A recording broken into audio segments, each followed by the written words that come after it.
Okay. Hi guys. So I had a renter today who picked up one of my cars, and he's been a host on the platform for about a year. He's had one car and he wants to grow his fleet of cars on Turo by purchasing cars from auction. So he wanted to get my 2 cents on what I thought about that. So here's my take on that. Now, I've never personally have purchase cars from auction, and I also don't really buy heavily used cars either, and primarily because I like to be able to anticipate what my maintenance is going to be, and I don't want to come out of pocket for that at all.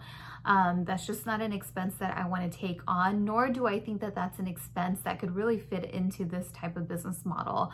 There's just not enough room for that, and it could be such a variable, so the expense could be really high, it could be really low. And I think with purchasing cars from auction, now of course I know that there's all kinds of cars that you can purchase from auction, but I think for the most part, if you don't have access to maintenance, or if you don't know how to do maintenance yourself, I think that that's just too big of a risk going to this type of business. Now, I do know hosts that are out there who purchase cars from auctions, and that's because either they have access to a body shop, they own a body shop, or they know how to work on their cars themselves.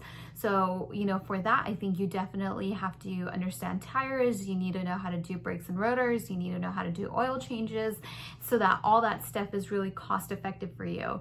And that's just really like the baseline stuff, but you can really have so many issues with cars, especially when doing something like Turo, because you just get such a diverse group of people who drive these cars, and of course, to some extent, they're being driven aggressively, maybe not like you or I would drive them. So, you could come across so many issues that you could just never anticipate for, and it's just who's to say how much that's going to cost you.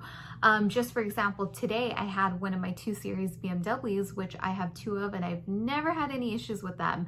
I noticed today that the engine compartment was sort of smoking, which right off the bat, that's not a good sign. So when I opened up the hood of the car, I noticed that it was actually spewing out oil. And so I took it straight to the dealership, and it turned out that it had a loose valve cover that needs to be replaced. And it's just no stress to me when I experience things like this, because I have warranty on these cars. So my suggestion, based on just what I've done and how I do things, is that I would go for cars that are service loaners or demo vehicles from dealerships, because they have usually between 3 to 7 or 3 to 8,000 miles on them, sometimes even up to 10,000 miles on them, but they come with warranty and maintenance. You can usually package all that into the cars, which is really nice. So that would be my suggestion for doing something like Turo. Now, I am going to put out another video, because if you are getting into cars like service loaners or demo vehicles and you're trying to either lease them or finance them, the one thing that you really, really have to get down really accurately is the math on these cars, because it's great that they have maintenance included in them, but then you also want to get out of them at a certain point, because you just don't, I think that you don't want to take on that cost of maintenance on these cars. And especially if you have higher end cars, that's going to get really expensive.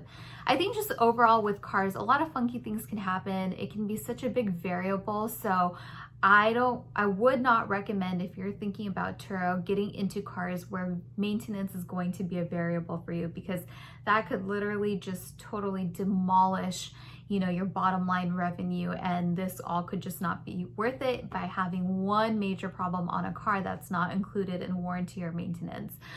So that's kind of what I shared with the renter. I will put out that second video kind of breaking down the math of buying or leasing cars, because that's what I'm familiar with, and over the years I've had a lot of help from a lot of people that understand this much better than I do, kind of teach me exactly how all of this works and really what you need to look for. So I will do a secondary video on that. But that was my take on buying cars via auction or buying service loaner cars or demo vehicles from dealerships that you can either lease or finance and then get out of, because you don't want to hang on to them. But yeah, so that's it from me for today. I'm really curious to know, for those of you guys that are hosts out there, how are you purchasing your cars? Are you financing them? Are you leasing them? Are you buying them from auction? Or are you buying them outright in cash? So I would love to see kind of what the consensus is out there. From what I know, my experience so far is I think most people finance the cars, and then of course there's the big question of how you finance them, which I'll go over. And then there are other people who have access to a lot of capital, so they're able to buy them outright. And then you sort of have this third group of people who buy really low-end cars that are really inexpensive, and they cater to a totally different market, where I think they're dealing more so in quantity than quality. So there's, you know, so many different ways that you can do this, and not one way is correct. I think I've seen people make it work in all these different scenarios. So I would love to know how you guys do it, and that'll help me put together some content for the next video where I will discuss what the math needs to look like if you're trying to finance or lease, and exactly how you do that. All right, guys, as always, thank you so much for watching. If you get a chance, please do subscribe to my channel. I hope you guys all have an amazing weekend ahead and had a wonderful week as well. All right.